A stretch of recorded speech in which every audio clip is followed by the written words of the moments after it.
and welcome to another sewing tutorial. Ding ding ding ding. Today I'll show you the step-by-step process of how I made this Jaded London inspired top.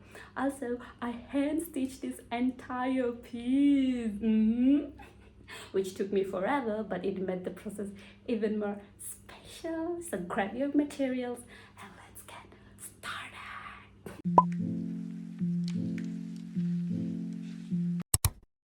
First, mark a cutting line right below the armholes of the shirt. Be sure to leave about 1 to 1.5 inches of seam allowance for folding and hemming the raw edges later. Once marked, carefully cut along the line to separate the shirt into two pieces. Next, take the bottom section of the shirt and fold the raw edges inward slightly. Press it flat with an iron to secure the fold and then neatly sew along the edge using a straight stitch. 2, 3.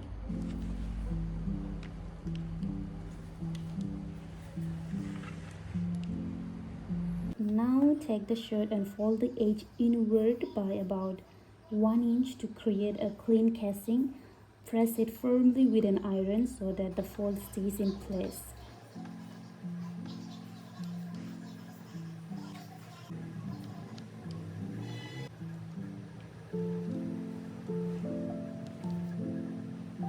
Then stitch a straight line close to the folded edge, but don't sew the two ends close.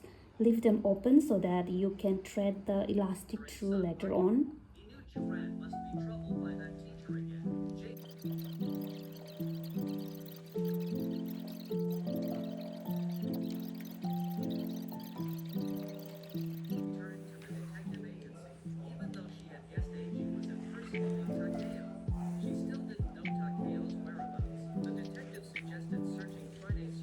Now with that being done, take your elastic and wrap it around your chest where you want the top to sit.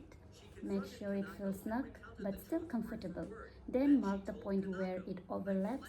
Cut the elastic slightly shorter for a firm fit.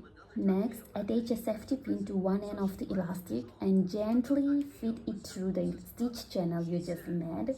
Slowly push it through, scrunching the fabric as you go until it comes out the other side.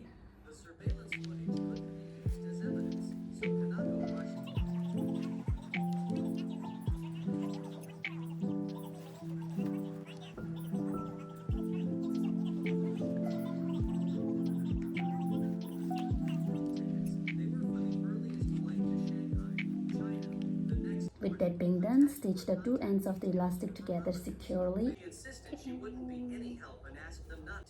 Ta-da! This is how it looks now.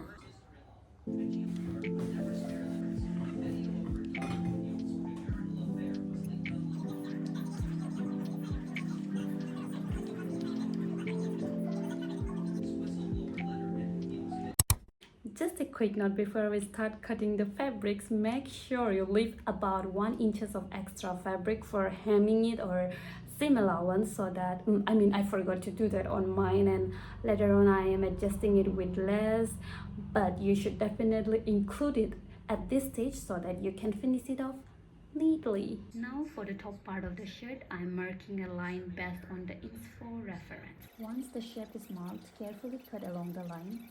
Then take the piece you just cut out and place it on the other side as a guide, truss it and cut it out again so that both sides match perfectly and look symmetrical.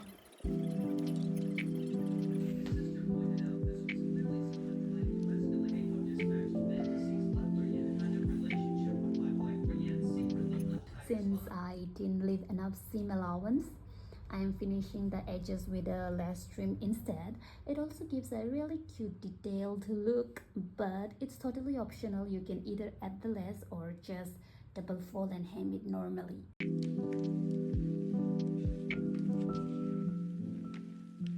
Now for the sleeves, I actually love the full length sleeves as well, but since I am adding some stripes, I am going for a shorter length.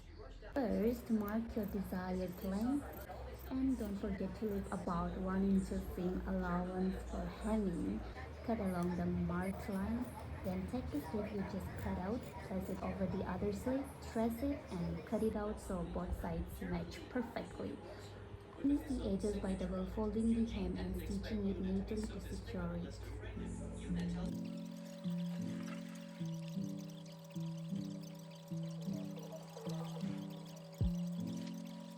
Now with the remaining fabrics, I am drawing a straight line of 1.5-inch wide each, which I will attach them all together to make the stripes.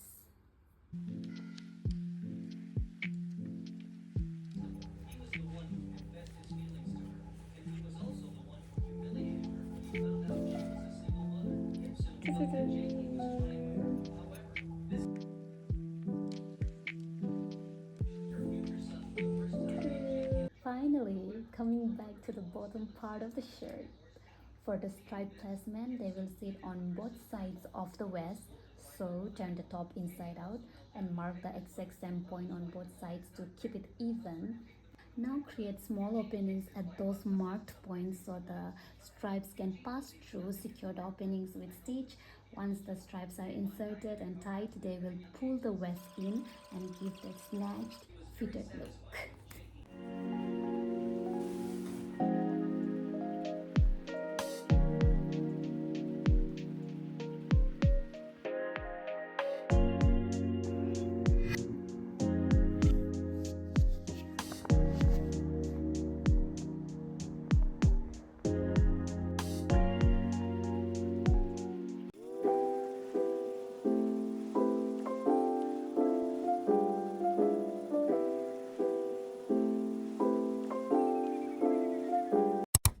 And I hope that you all liked it, enjoyed it, and thank you so much for being here.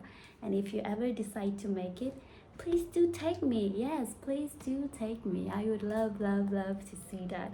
And see you next time.